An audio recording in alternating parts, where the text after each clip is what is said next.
신약 성경 고린도후서 11장 1절 말씀부터 제가 읽겠습니다. 원컨대 너희는 나의 좀 어리석은 것을 용납하라.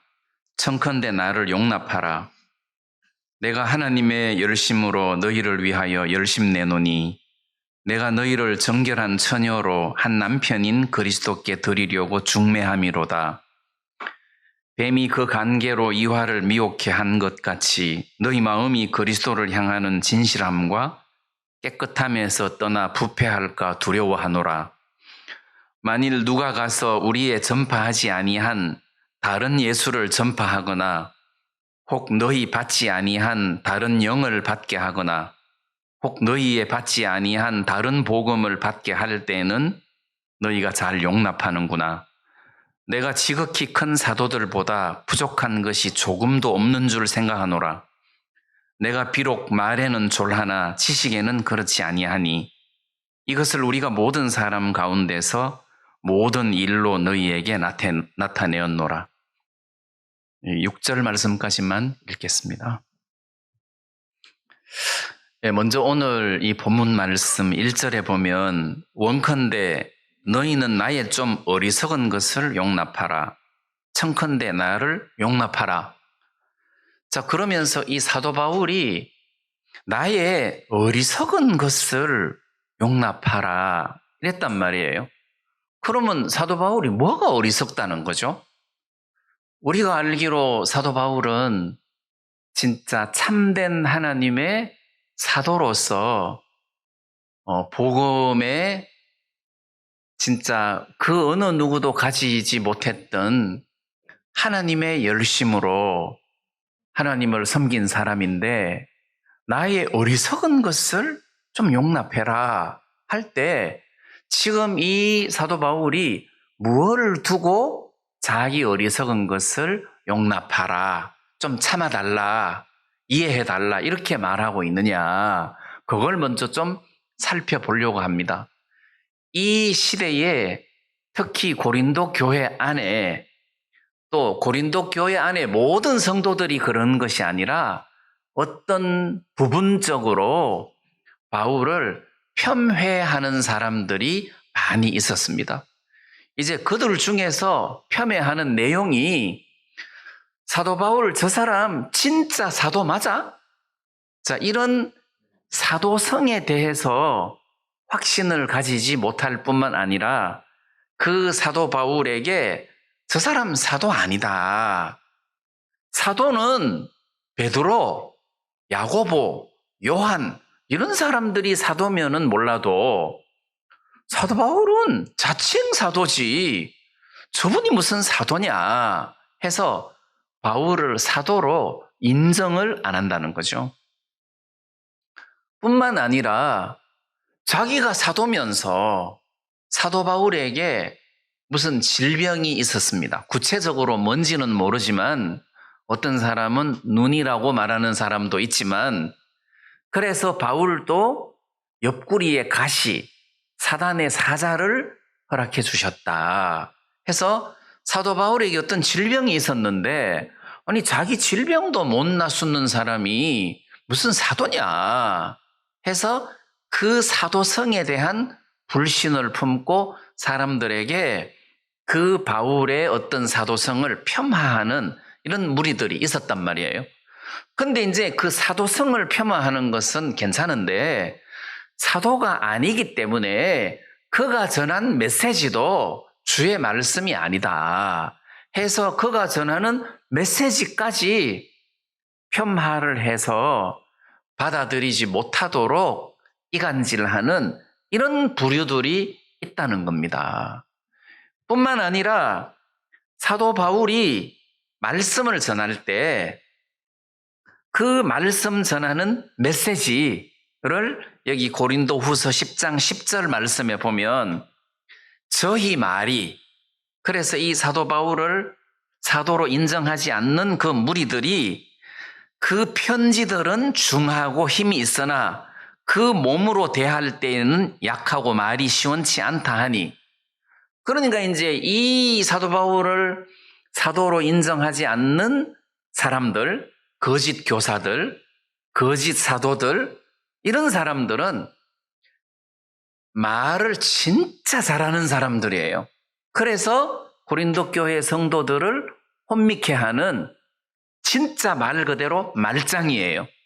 근데 이제 이 사람들의 눈에는 사도 바울이 아니 편지는 잘 쓰면서 대면에서 말을 할 때 말하는 걸 보면 말이 시원치 않다 해서 바울을 자꾸 깎아내리는 거예요. 자, 이런 부분도 그렇고, 그 다음에 이 사도 바울이 이제 고린도 교회에서 무슨 이렇게 물질을 받지를 않았어요. 돈을 안 받았단 말이에요. 근데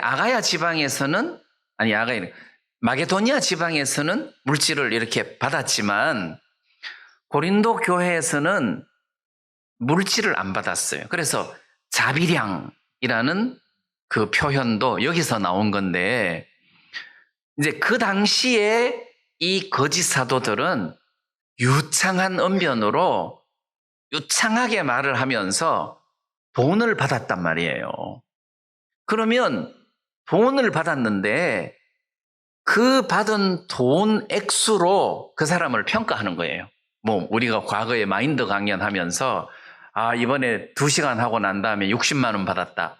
그러면 그 사람의 가치가 이렇게 뻥 뛰잖아요.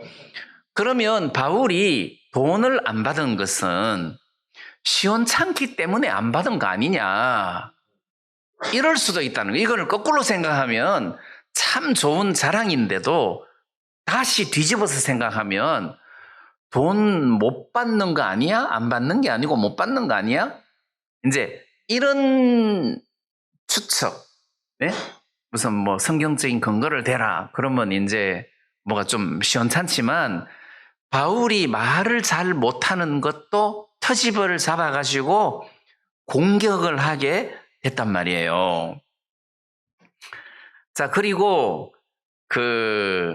이제 그렇게 하다가 보니까 이 사도 바울이 자기를 좀 부득이하게 이렇게 변명을 좀 해야 될 필요가 있다는 거죠. 변명을 좀 해야 될 필요가 있다. 그래서 바울이 한 변명 중에 이제 이런 대목이 있습니다. 우리가 11장을 읽었는데 11장 28절 18절 말씀에 보면 여러 사람이 육체를 따라 자랑하니 나도 자랑하겠노라.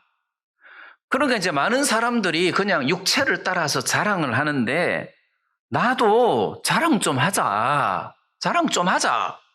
자, 그러면서 그 뒤에 나오는 이야기가 22절에 저희가 히브리인이냐? 나도 히브리인이다. 저희가 이스라엘이냐? 나도 이스라엘인이다. 저희가 아브라함의 씨냐? 나도 그렇다. 자, 이렇게 나는 유대인으로서 23절에는 그리스도의 일꾼이냐? 정신없는 말을 하거니와 나도 더욱 그러하다. 그러면서 복음을 위해서 많이 수고한 것을 바울이 지금 변명을 하는 거예요. 많이 수고한 것을 바울이 변명을 하는 겁니다.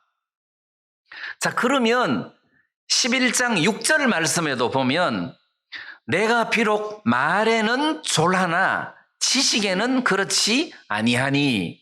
그래, 너희들이 말하는 것처럼 내가 말 잘 못한다 그래. 말 잘 못한다. 그렇다고 해서 지식이 모자라는 것은 아니다. 진리의 지식이 내 속에 가득하다. 해서 바울이 그들이 자기를 폄하하고 사도성을 인정하지 않지만은 나는 너희들이 말하는 것처럼 그렇게 부족한 사람이 아니다 해서 11장 5절 말씀에는 내가 지극히 큰 사도들보다 부족한 것이 조금도 없는 줄 생각하노라. 말에는 졸하나 지식에는 그렇지 아니하니. 자, 이러면서 사도 바울이 부득이하게 자기는 내가 베드로보다 부족한 게 뭐가 있냐? 내가 요한이나 야고보다 부족한 게 뭐가 있냐? 난 부족하지 않다. 내가 말은 좀 시원치 않다 할지라도 지식에는 그렇지 않다. 아니 너희들이 히브리인이냐? 나도 히브리인이다. 너희들이 하나님의 일꾼이냐? 나도 하나님의 일꾼이다. 정신없이 말을 하더라도 나만큼 이렇게 주의 복음을 위하여 어렵게 힘든 삶을 산 사람이 어딨냐? 여러 번 강의 위험과 여행의 위험과 동족의 위험과 수고하고 애쓰고 여러 번 자지 못하고 내가 이렇게 복음을 위하여 주를 위하여 살지 않았느냐? 나 같은 사람이 있으면 나와봐. 거기에다가 12장 1절에서는 무익하나마 내가 부덕불을 자랑하노니. 자, 여기서 부덕불이라는 말이 있습니다. 어쩔 수 없이 내가 자랑 좀 하자. 내가 셋째 하늘에 갔다 왔다. 셋째 하늘에 가서 말할 수 없는 이야기를 들었다. 자, 이거를 내가 부덕불 자랑한다는 거예요. 부덕불. 다시 말하면 자랑해서는 안 되지만 내가 어쩔 수 없이 자랑 좀 하자.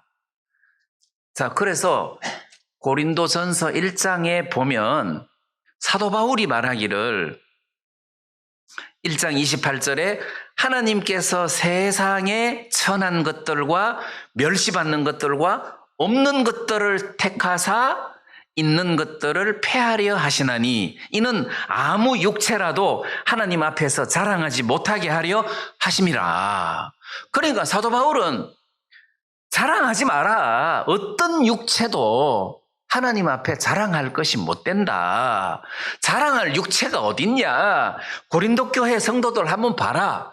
사실 고린도 교회 잘난 사람들 많았거든요. 고린도 교회는 고린도전서 1장 5절에 보면 모든 일, 모든 구변과 모든 지식의 풍족함으로 이런 표현. 그 다음 7절에는 모든 은사에 부족함이 없이. 그러니까 이 교회가 부족한 교회가 아니에요. 모든 일에, 모든 은사에 구변과 지식에 풍족한 교회란 말이에요. 그러니까 얼마든지 자랑을 할 수 있다는 거죠. 그런데 바울은 야, 너희들 중에서 구원받은 사람을 봐라. 뭐 자랑할 만한 사람이 어딨냐? 그 이유는 하나님께서 세상에 천한 것들과 없는 것들과 이런 것들을 택해서 우리를 구원하셨기 때문에 어느 육체라도 하나님 앞에서는 자랑하지 못하게 했다. 근데 바울이 내가 부득이해서 자랑을 좀 하게 됐는데 이게 어리석다는 거죠. 내가 내 사도성을 좀 설명을 하기 위해서 어쩔 수 없이 부득이하게 내가 자랑을 좀 하게 됐는데 어리석다는 거예요. 내가 이렇게 어리석지만 이걸 좀 용납해 달라. 부득이하게 내가 지금 이 자랑을 하게 됐다. 자, 이런 의미에서 지금 사도 바울이 나의 좀 어리석은 것을 용납하라. 이렇게 이야기를 하고 있는 겁니다. 이해가 되시죠? 자, 그러면 여기서 이야기하는 바울의 마음에서 자랑하는 것은 어리석다. 어리석다. 왜? 사람은 자랑할 것이 못 된다는 거죠. 그건 이런 것과 같아요. 내가 양이면 예수님은 목자예요. 양이 자랑할 게 뭐가 있습니까? 양이 나는 저 양보다 잘 달려. 그게 무슨 의미가 있겠습니까? 나는 저 양보다 머리가 좋아. 그게 양한테 무슨 의미가 있겠습니까? 이리가 나타나면 머리 좋은 게 무슨 소용이 있겠습니까? 양에게. 저 양은 다리가 너무 짧아. 나는 다른 양보다 다리가 좀 길어. 꼴값 하고 있네. 그게 무슨 의미가 있겠습니까? 양은 오직 목자만 자랑해야지. 양 자기 자신을 자랑한다는 것은 무익하다는 거예요. 양이라는 자체는 자랑할 것이 없어요. 인간이 마찬가지라는 겁니다. 우리가 자랑을 하려면 유일하게 예수 그리스도를 자랑해야지, 사람을 자랑한다는 것은 성경적이지도 않고 의미가 없다는 겁니다. 근데 교회 안에서 사람을 자랑한다는 것은 그건 마귀한테 속는 거예요. 어떤 사람이라도, 어떤 육체라도 교회 안에서는 세워서 안 된다는 겁니다.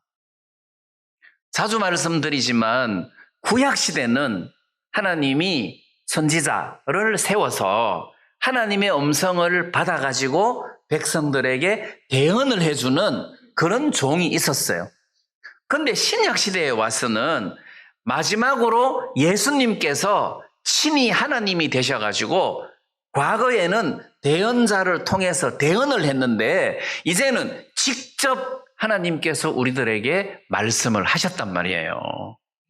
그리고 예수님이 성천하시고 난 이후에는 하나님의 성령으로 하나님께서 우리들에게 말씀하시고자 하는 모든 말씀을 66권의 성경을 통해서 우리들에게 이야기를 하셨기 때문에 지금은 대언자가 필요 없어요.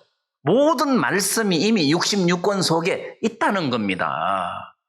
그러면 오늘 이 시대의 목사 또는 오늘 이 시대의 하나님의 종이라는 개념은 이미 66권의 성경에 기록되어 있는 하나님의 말씀을 좀 더 쉽게, 좀 더 자세하게 설명을 해주는 은사를 가진 사람이지 구약의 하나님의 종 이런 개념이 아니라는 거예요. 그러니까 이 신약 시대의 교회에서는 사람을 높여서는 안 된다는 겁니다. 스펄전, D.L. 무디, 요한 웨슬레 이런 사람이 여기 있다 하더라도 그 사람은 형제요, 지체라는 거죠. 그렇다고 해서 그런 훌륭한 목사라고 해서 그 사람이 포도나무가 되는 게 아니라는 거예요. 그 사람도 가지라는 거죠. 그 사람이 아무리 훌륭해도 머리가 되는 건 아니란 말입니다. 머리는 오직 예수님이라는 거죠.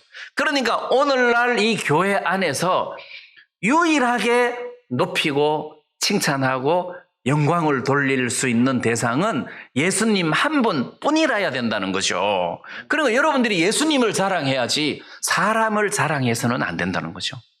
사람은 절대 자랑할 가치가 없다. 사람을 자랑한다는 것은 어리석은 일이다.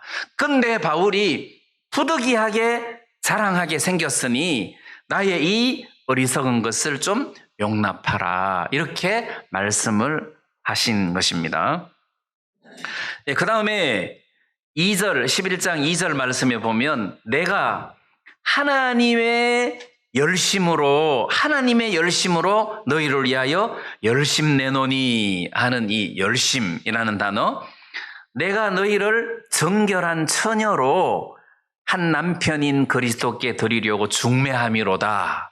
여기 이제 열심, 그 다음에 정결한 처녀, 그 다음에 한 남편, 이제 이 부분을 우리가 좀 생각해 볼 필요가 있습니다. 자, 내가 하나님의 열심으로 했는데 여기서 이제 우리가 열심 그러면 뭘 상상하느냐 하면 막 땀 뻘뻘 흘리면서 부지런하게 막 일하는 이런 걸 생각하잖아요.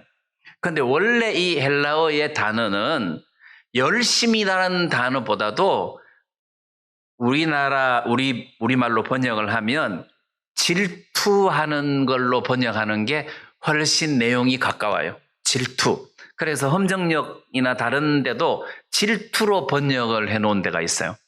그러면 하나님의 질투라는 거죠. 하나님의 질투. 그러니까 이제 이 문맥을 보면 처녀, 남편이니까 처녀, 남편이니까 그 중간에서 질투라는 단어가 나와야 이게 어울리지. 열심이라는 단어가 좀 안 어울리잖아요. 지금 연애하고 있는데 열심보다도 질투가 더 어울리죠. 질투. 자, 그러면 이 질투라는 단어를 우리가 좀 자세하게 생각을 해볼 필요가 있는데 원래 질투는 나는 가지지 않았는데 다른 사람이 가졌을 때 이게 느끼는 것이 질투예요. 예? 나는 좋은 차가 없는데 저 사람이 좋은 차가 있다고 하면 질투가 난단 말입니다. 근데 여기서 이야기하는 질투는 그런 질투가 아니고 어떤 때 또 질투가 나느냐 하면 너무 사랑했을 때 그 사람 마음이 자기에게로 오지 않고 딴 쪽으로 흐를 때 그때 질투가 난단 말이에요. 질투. 자, 그리고 여기서 질투인데 하나님의 질투다. 이게 무슨 뜻이냐? 하나님의 질투다. 왜 그 성경 말씀에 보면 나는 질투하는 하나님이다. 자, 이런 말씀이 있습니다. 나는 질투하는 하나님이다. 이게 출애굽기 34장 14절에 있는 말씀인데 그 앞에는 이런 말이 있어요. 여호와 질투라 이름하는 여호와. 이렇게 질투라, 그러니까 하나님의 이름이 질투라는 거예요. 그 말이 무슨 의미겠어요?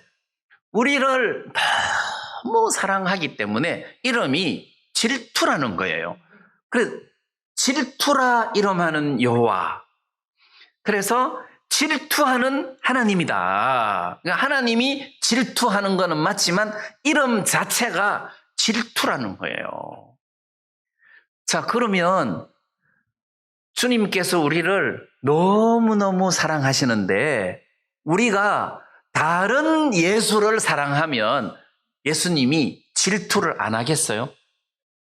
자, 여기 11장 4절에 보면 만일 누가 가서 우리의 전파하지 아니한 다른 예수를 전파하고 하거나 할 때 다른 예수를 전파하니까 고린도 교회 형제 자매들이 아멘 하고 받아들인다는 것이 다른 예수를.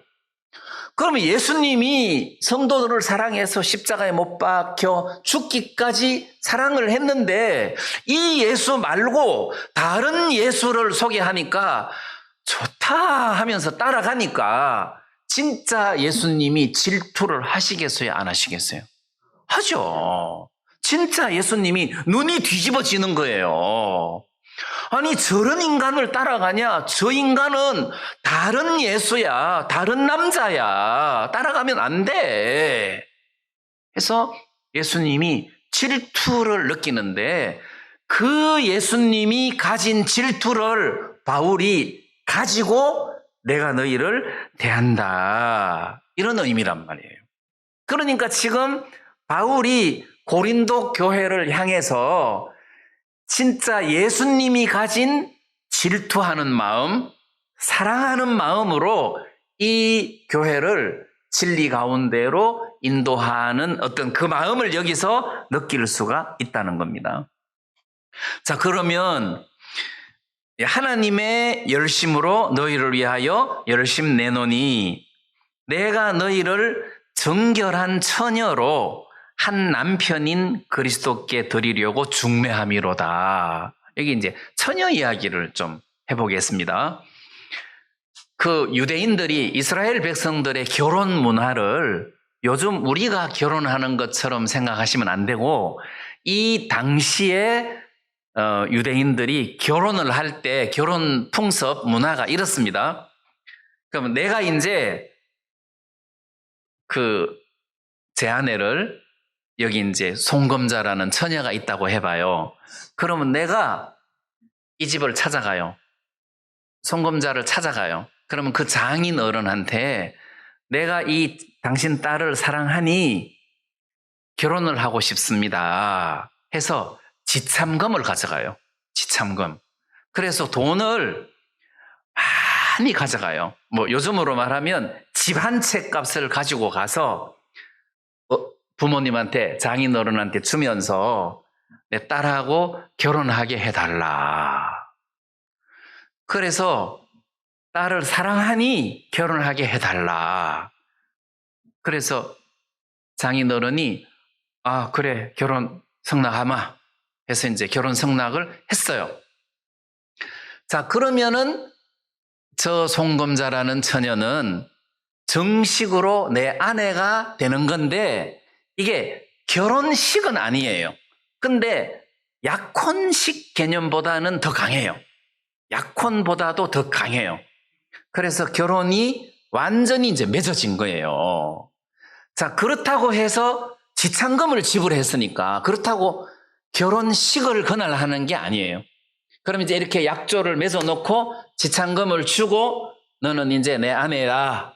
그럼 이 사람도 당신이 나의 남편입니다 하고 고백을 하고 약속을 하고 나는 돌아옵니다. 돌아오면서 내가 돌아가는 것은 너랑 같이 살 집을 마련하기 위해서 내가 돌아간다.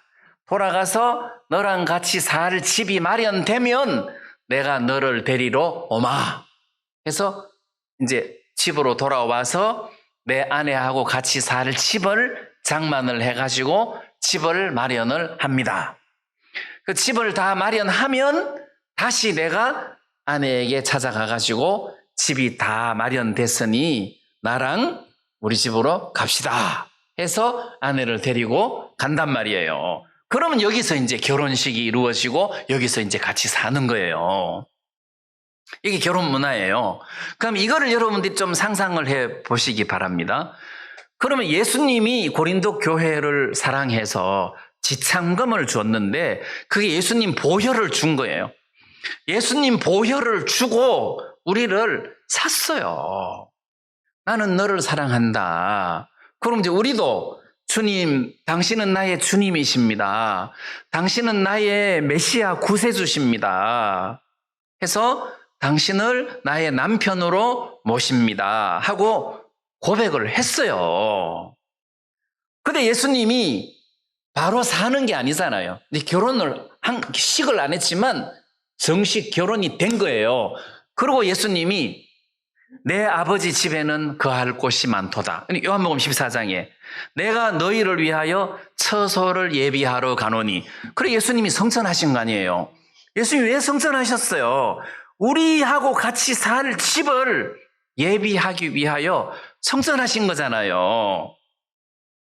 자, 집이 다 만들어지면 우리를 데리러 오시죠? 그러니까 우리를 데리러 오시는 게 휴거 아니에요. 자, 이렇게 해서 예수님과 결혼을 하게 되어서 그때부터 결혼식을 하고 영원히 예수님과 같이 사는 개념이란 말입니다. 자, 그러면 지금 이 상황은 예수님이 고린도 교회 성도들, 우리를 위하여 집을 예비하기 위하여 하나님 나라로 가셨어요. 내 아버지 집에 거할 곳이 많도다. 너희를 위하여 처소를 예비하러 가노니 해서 갔어요. 그리고 집을 마련하고 있는 중에 갑자기 다른 예수가 나타났어. 뿅 하고 눈이 그냥 가버린 거예요. 그냥 나를 위하여 집을 예비하고 계시는 예수님은 온데간데 없고 다른 예수를 쳐다보고 잘생겼다 이러고 있을 때 사도 바울이 환장을 한다는 거죠. 저러면 안 돼. 저러면 안 돼. 이미 약속까지 다 해놓고 다른 남자를 이 고린도후서 11장 4절에서는 너희가 잘 용납하는구나 이렇게 돼 있단 말입니다.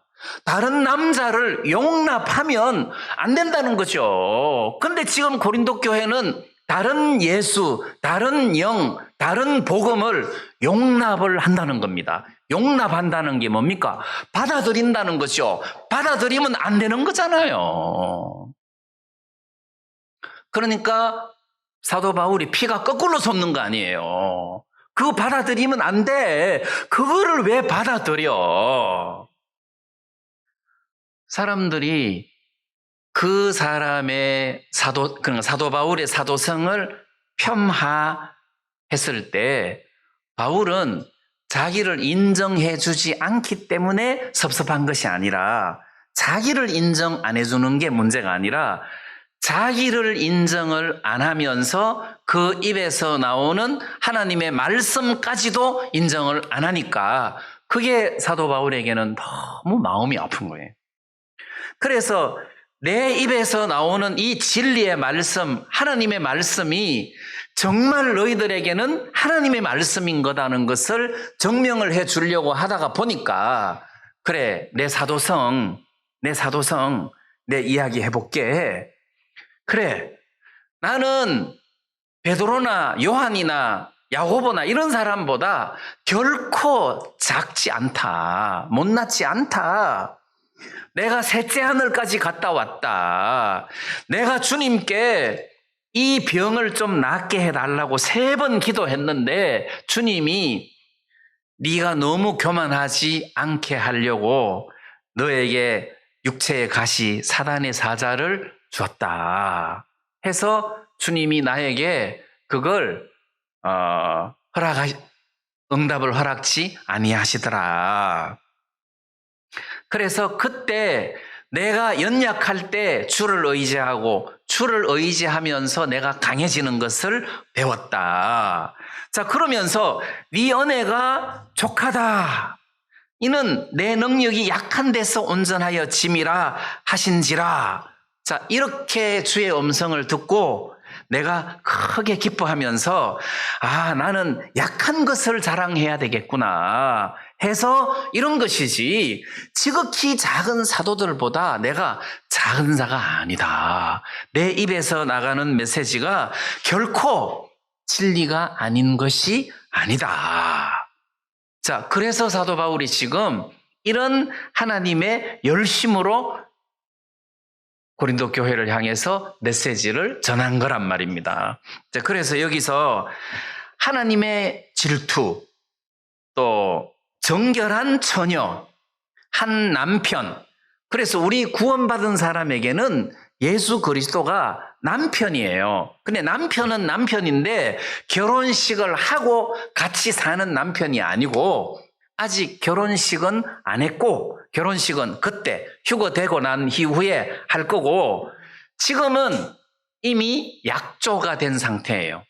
근데 약혼보다도 강도가 더 세요. 이걸 물을 수가 없어요. 이게 결혼을 한 거나 마찬가지예요. 자, 이 상황에서 우리가 한눈을 팔아서 되냐는 거예요. 안 된다는 거지. 이 상황에서는 한눈 팔면 안 되고 예수 그리스도가 그립고 왜 빨리 안 오냐고 생각하고 예수님을 사모하고 뭐 이렇게 해야 이게 정상이라는 거예요. 자, 그러면 오늘 우리 구원받은 사람들, 성도들 마음가짐이 예수님으로 꽉 차 있어야 된다는 거죠. 예수님으로 차 있어야 된다는 거죠. 내가 좀 못났다. 내가 좀 못나면 어떠냐. 예수님이 잘났는데. 내가 전에 말씀드렸잖아요. 내 사촌 누나가 고아예요. 고아. 어머니가 일찍 돌아가시고 새어머니가 들어오셨는데 너무 핍박이 심해갖고 도망 나가버렸어요. 초등학교 졸업하자마자 도망 나가버렸어요. 그래갖고 이 집 저 집 뭐 파출부 뭐 식모 막 이렇게 살다가 우리는 잊어버렸죠. 그냥 흔적도 없이 사라졌으니까. 근데 나중에 이야기 들어보니까 고생을 엄청 하셨더라고. 그 나중에 미군 장교랑 연애를 해가지고 결혼을 했어요. 그리고 미국 이민을 갔어요. 그러니까 그 매형 되는 사람이 매형이 우리 누나한테 네 소원이 뭐냐? 나는 초등학교밖에 안 나왔어. 나 공부하고 싶어. 해갖고 LA에서 대학까지 졸업했어요. 그러니까 영어를 잘해요. 그리고 네가 행복하려면 너가 부모도 행복해야 되지 않냐 해가지고 그 무렵에 대구에서 아파트를 하나 사줬어요. 그때 아파트가 막 나올 때.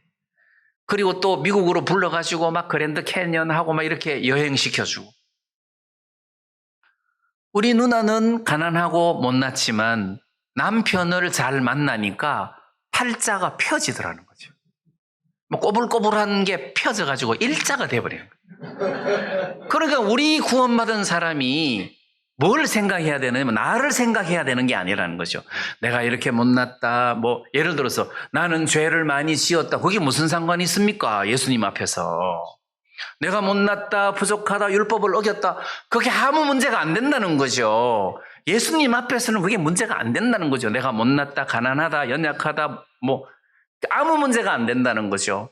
그러면 우리에게는 예수님이 계신다. 한 분 예수 그리스도가 계신다.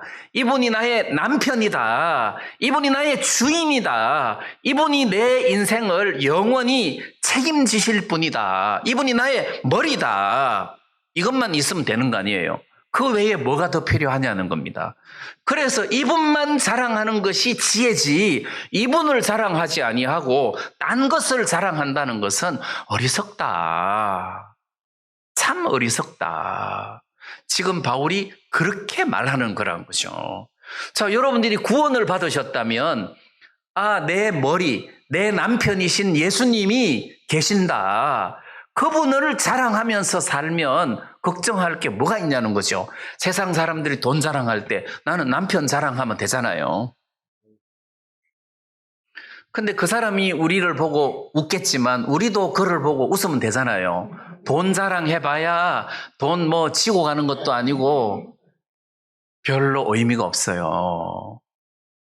그냥 먹고 살 것이 있으면 족한 줄로 알아라 했으니, 예수님이 내 남편인 것에 대해서 그걸 자랑하시기를 바라고, 우리에게 가장 필요한 것은 정결한 처녀. 이 정결한 처녀, 이게 순진하다, 순수하다, 순수한 처녀, 이게 중요하다는 거예요. 순수하다. 여기 이제 순수하다를 이제 좀 다른 면으로 좀 우리가 생각을 해보려고 하는데, 3절 말씀에 보면 뱀이 그 간계로 이와를 미혹해 한 것 같이 너희 마음이 그리스도를 향하는 진실함과 깨끗함에서 떠나 부패할까 두려워하노라. 자, 여기 정결한 처녀, 남편 이야기가 나오고 그 다음에 하와 이야기가 나옵니다. 아담 하와 이야기가 나옵니다. 하와 이야기가 왜 나오느냐 하면, 아담하고 하와가 있었는데 뱀이 하와를 꼬였단 말입니다. 하와를 미혹해 해서 속인 거예요. 속였어요. 그래서 부패하고 타락했다는 거죠. 마찬가지로 지금 고린도 교회 성도들하고 예수님하고 결혼한 사이인데, 마귀가 고린도 교회 성도들을 뱀이 꼬이듯이, 하와를 꼬이듯이 너희들을 속였다는 거예요. 너희들을 속였다. 자, 그래서 뱀이 그 관계로 이화를 미혹해 한 것 같이, 이게 미혹해 했다는 말은 속였다는 뜻이에요. 속였다.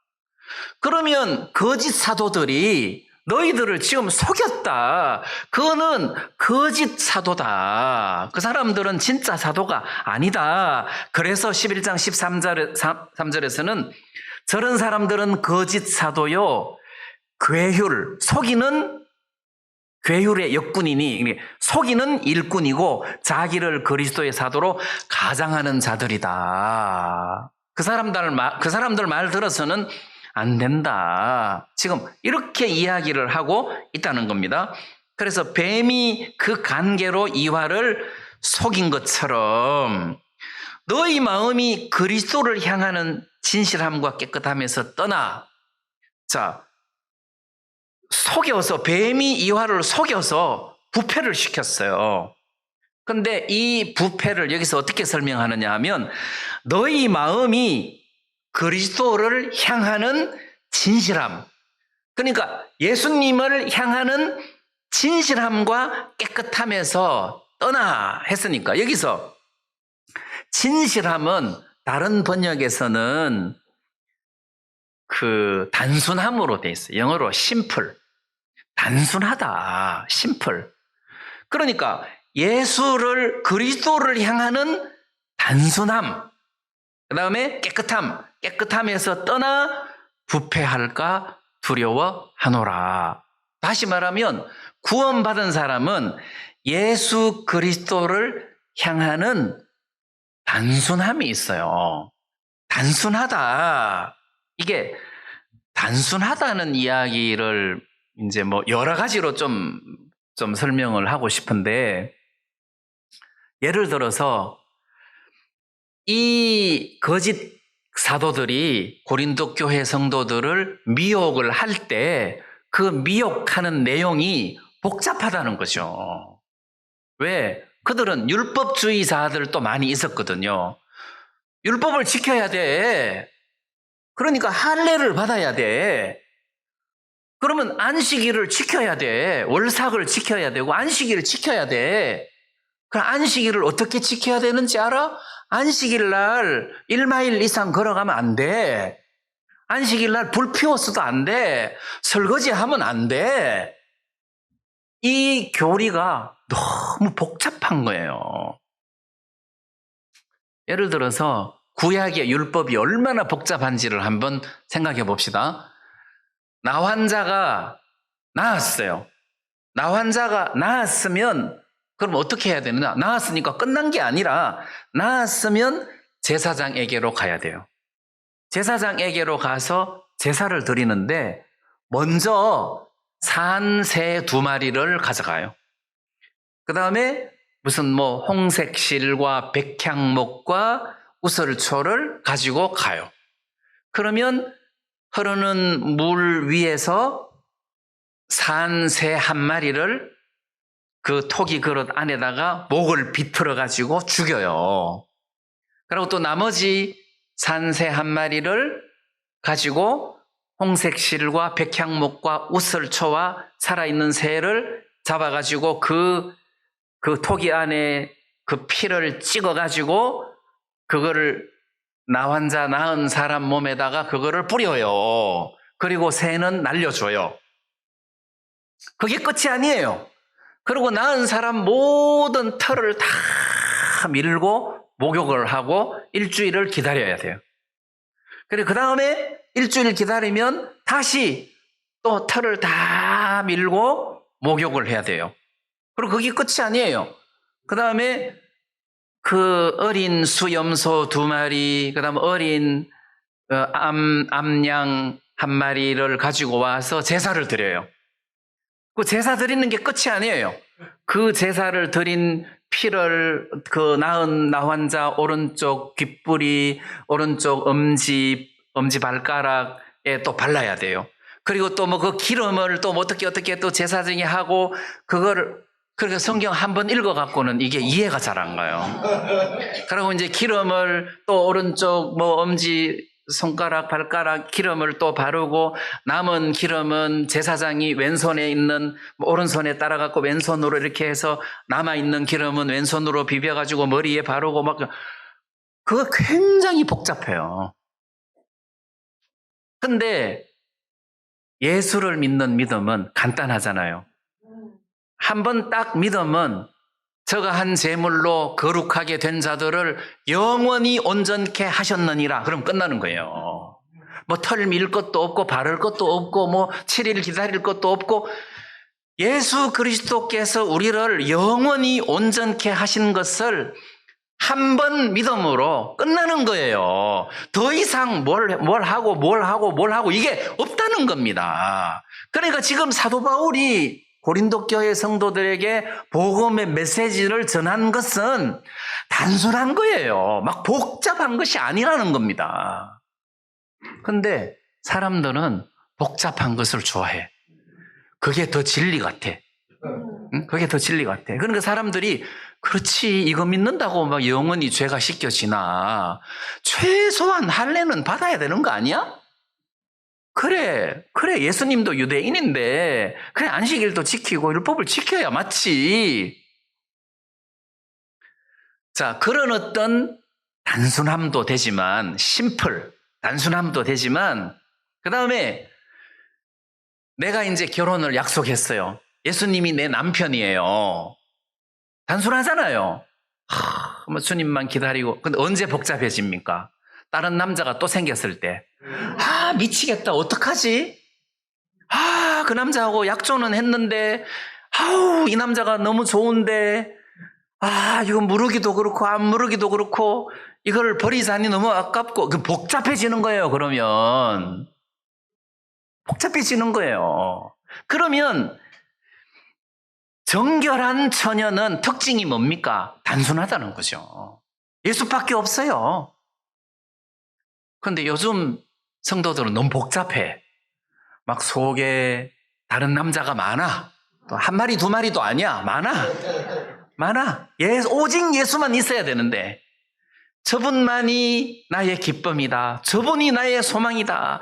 저분이 오시면 모든 것이 끝난다. 오늘이라도 예수님이 오시면 우리는 모든 것이 끝나는 거잖아요. 이런 약속을 가진 사람이에요. 그래서 구원받은 사람은 내 사랑하는 남편인 예수님을 생각하면 단순해진다는 거죠. 단순해진다는 거죠. 마귀가 개입을 하면 우리 마음이 복잡해지는 거예요. 혹시 오늘 아침에 여러분들 마음이 시끄럽고 복잡한 사람이 있습니까? 딴 남자가 들어있으니까 그렇죠. 예수님만 들어있어 보십시오. 심플해진다는 거죠. 단순해진다는 겁니다. 그래서 마귀는 우리를 속여서 우리를 복잡하게 한다는 거예요. 어떻게? 다른 남자를 집어넣어가지고 헷갈리게 하고 마음을 나뉘게 하고 다른 복음을 집어넣어가지고 이 복음 말고 또 다른 복음이 필요해? 아니 한 번 믿으면 영원히 의롭게 되는 거 아니야? 또 다른 것도 뭐 지켜야 돼? 해서 사람들 마음을 헷갈리게 하고 복잡하게 한다는 겁니다. 그게 마귀가 그랬다는 거죠. 너희들 마음을 복잡하게 하고 너희들 마음을 미혹하게 하는 것은 거짓 사도다. 마귀도 자기 사자들, 자기 일꾼들을 광명의 천사로 가장하는 게 그게 이상한 일이 아니다. 속지 마라. 지금 바울이 이렇게 권면을 하고 있다는 거죠. 자, 그러면서 그리스도를 향하는 단순함에서 떠나 부패할까 두려워하노라. 부패한다. 썩는다는 뜻 아니겠어요? 부패할까 두려워하노라. 자, 그러면 고린도 교회 성도들을 향해서 야, 너희들이 부패할까 두렵다. 그럼 우리도 마찬가지죠. 이 시대를 살아가는 우리도 야, 너희들이 믿음을 떠나서 부패해질까 봐 두렵다 할 때 이 부패가 뭘 의미하냐? 복음이 타락되는 거 아니겠어요? 예를 들어 갖고 11장 4절 말씀에 다른 예수, 다른 예수가 뭐지? 설명을 했어요. 다른 영, 다른 영이니까 예수님의 영이 아니고 마귀죠. 마귀의 영이죠. 다른 영, 마귀죠. 그럼 다른 예수는 누구겠습니까? 마귀죠. 그 다음에 다른 복음. 이 예수님의 복음이 아니라 다른 복음이구나. 그럼 복음이 진짜 복음이 아니고 변질된 다른 복음. 그러니까 다른 복음이 다른 예수다. 다른 영이다. 이런 의미잖아요. 자, 그러면 제가 이제 군대에 있을 때 신앙계를 많이 봤어요. 군종으로 있다가 보니까 공짜로 잡지책이 많이 날라오는데 신앙계가 꼬박꼬박 매월 날라오니까 그 조용기 목사의 설교를 제가 읽어봤어요. 자주 읽었어요. 오니까. 근데 한 번은 예수 그리스도의 보혈에 대한 이야기를 쫙 설명을 하는데 결론이 이렇게 해서 우리 모든 죄인들이 의인이 됐다. 의롭게 됐다. 그까지는 좋았어요. 쫙 읽는데. 그런데 성도들이 함부로 살면 구원이 취소가 되고 맙니다. 이게 마지막 결론이었어요. 그 구원이 취소가 된다는 이야기를 읽을 때 이건 또 아니네 해서 그때부터는 별로 이제 이게 마음이 안 끌리더라고요. 여러분, 구원이 취소됩니까? 우리는 취소되는 구원을 안 믿잖아요. 만약에 구원이 취소되면 우리가 오늘 불안해가지고 어떻게 예수를 믿고 감사할 수 있습니까? 오늘 즐거워도 내일 취소될 수 있는데 내일 내가 시험 들거나 내일 내가 잘못되면 취소된다면 그러면 나는 희망이 없잖아요. 그래서 구원의 취소를 이야기하면 그건 다른 복음이다. 그건 절대로 복음이 아니다. 다른 복음이다. 이제 그런 생각이 들고, 그리고 이게 정통 복음주의적인 교회가 부패, 타락할 때 일어나는 현상이 간접 복음을 전한다는 거죠. 복음을 정확하게 전하는 게 아니라 간접 복음을 전하다가 보니까 복음이 타락하고 이게 복음이 다른 복음으로 변질된다는 거예요. 그럼 간접 복음이 뭡니까? 마인드 강연한다, 정신교육한다 그러면서 중간에 살짝 끼어서 복음을 전하는 게 간접 복음이라는 거죠. 그런 복음은 복음 자체를 힘있게 전해가지고 그 마귀의 진을 파헤치고 그리스도를 심기는 굉장히 어려운 거예요. 간접 복음으로는 안 돼요. 저도 간접 복음을 전해봤는데 마인드 강연하면서 살짝 복음을 전할 수는 있어요. 그렇지만 회개를 전할 수는 없단 말입니다. 진짜 복음은 사도행전에서 사도들이 복음을 전할 때 구원받지 못한 유대인들이 그 메시지를 듣고 어떻게 했습니까? 형제들아, 우리가 어찌할꼬? 어떻게 해야 돼? 우리가 죽인 예수가 하나님의 아들이라면 그 우리는 살인자고 하나님의 아들을 죽였으니 우리는 길이 없다. 우리는 멸망받아야 마땅하다. 어떻게 해야 되냐? 그러니까 형제들아 우리가 어찌할꼬 하려면 그 죄를 덜추어내서 지옥 백성이라는 사실을 깨우쳐 줘야 되는데 마인드 강연하면서 지옥 백성을 깨우쳐 줄 수는 없어요. 그러니까 복음만 전하는 거예요. 어느 누구에게든지 당신 죄 없어졌어. 예수님의 보혈이 당신의 모든 죄를 씻었어 하고 죄 없어졌어 이렇게 이야기하다가 보니까 너무 쉽게 복음을 이야기하다가 보니까 누가 내 허락도 없이 내 죄를 가져가. 이런 사람도 생긴다는 거죠. 누가 내 허락도 없이 마음대로 내 죄를 가져가. 이렇게. 그러니까 복음이 증거되어질 때 형제들아 내가 어찌할꼬 이런 회개가 동반되어야 그 사람한테 복음이 제대로 들어갈 수가 있지. 안 그러면 길바닥에 뿌려진 씨앗이랑 똑같은 거예요. 자, 그렇게 해서 복음을 전하는 간접 복음. 그러면 이게 복음이 변질될 수밖에 없어요. 그럼 또 하나는 대중복음이에요. 대중복음. 와, 이번에 내가 메시지 전해가지고 10만 명이 구원을 받았다. 그거 아니에요. 그런 식으로 복음이 증거될 수는 없어요. 물론 초대교회 때 베드로를 통해서 하루에 막 5,000명씩 3,000명씩 구원받는 일이 있었지만 이런 대중복음을 통해서 영혼들이 구원받는 것은 굉장히 어려워요. 다시 말하면 가짜가 많이 튀어나온다는 거죠. 그래서 이렇게 정통복음주의적인 교회가 타락을 해가지고 현대복음주의화된 이런 교회들의 일예로 무슨 빌리 그레함, 무슨 순복음교회 이런 데가 그렇다는 거예요. 그래서 간접 복음을 전하고 대중복음을 전하고 회개가 빠진 이런 복음을 전하다가 보면 교회가 이게 복음이 타락할 수밖에 없어요. 자, 뿐만 아니라 이런 그 교회가 타락하는 여러 그 과정들이 있겠지만 우리가 그 얼마 전부터 요한계시록을 공부하는데 거기 그 에베소 교회하고 7교회가 이렇게 쭉 나오잖아요.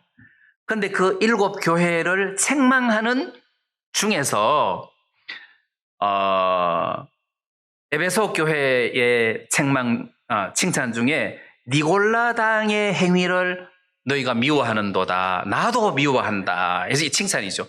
니골라당의 행위를 미워한다. 그냥 버가모 교회 책망할 때 니골라당의 교훈을 지킨다. 그래, 니골라당의 교훈. 그 다음에 니골라의 행위가 뭐냐? 정확하게 안 나오지만 그 니골라라는 말이 평민이라는 말과 지배한다는 말의 합성어인데 평민을 지배하는 계급제도라는 거죠.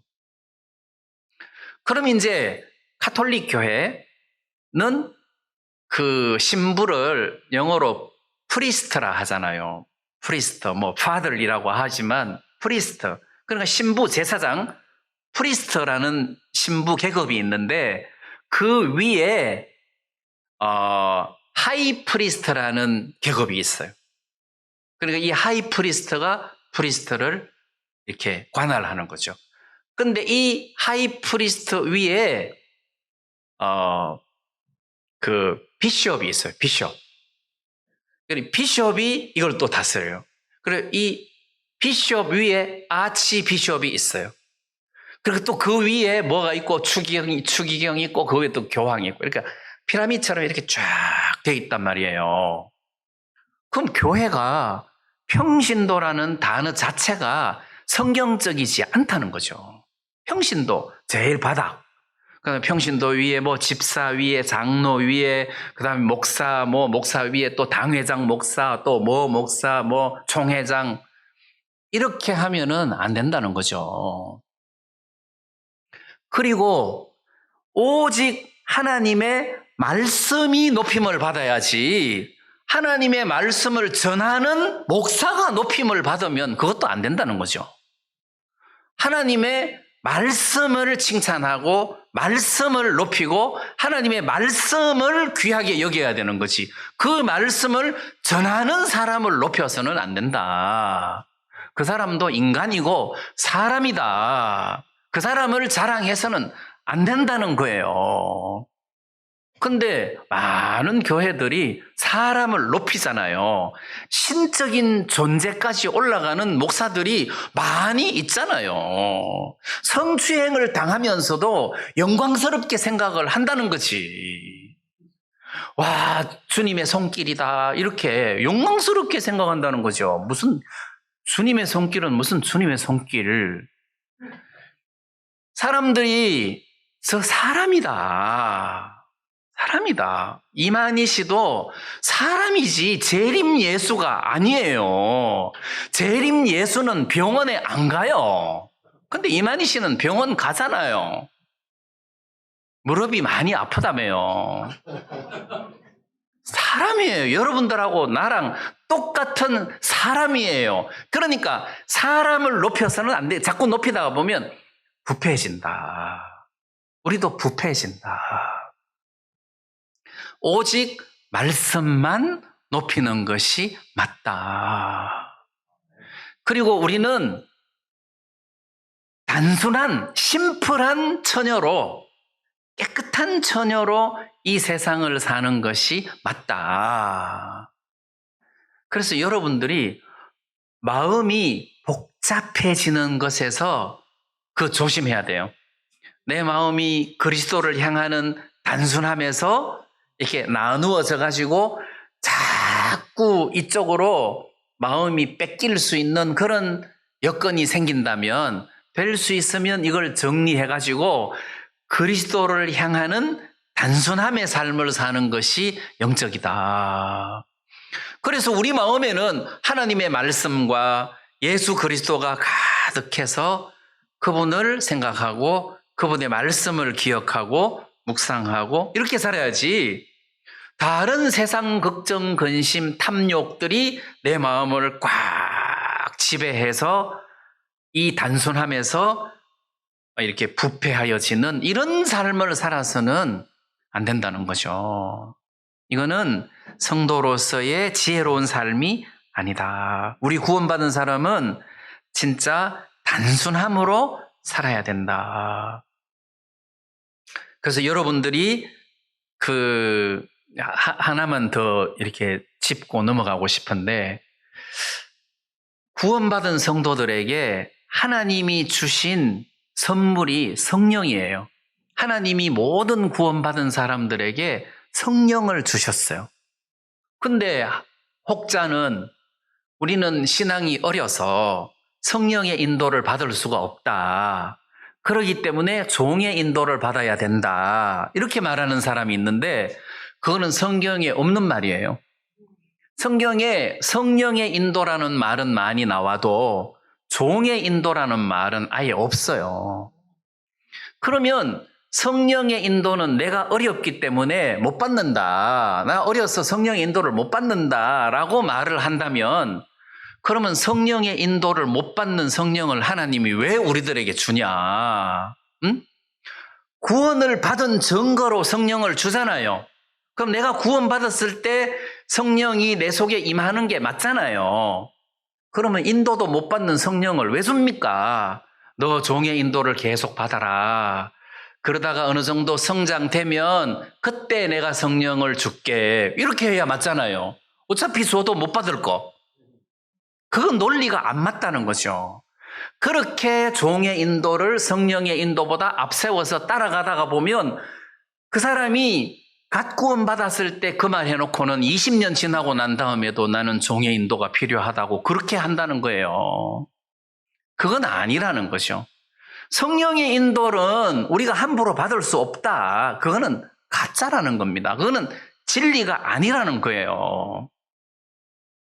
그래서 많은 교회가 이런 부분, 저런 부분, 인간적인 어떤 생각을 이게 보태는 바람에 진리에서 멀어지고 부패해지는 경우가 많다. 그래서 우리 구원받은 사람은 우리도 진리에서 떠나서 부패하여질까봐 두려워하는 것이 맞다. 해서 오늘 이 본문 말씀 짧게 제가 말씀드리지만 어떤 정결한 처녀로서 단순함으로 주님을 기다리고 주님을 생각하는 이런 삶을 사는 것이 합당하다. 이런 말씀을 여러분들한테 좀 드리고 싶습니다. 우리 말씀 여기까지 드리겠습니다. 우리 다 같이 찬송 한 장 부르겠습니다.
하시네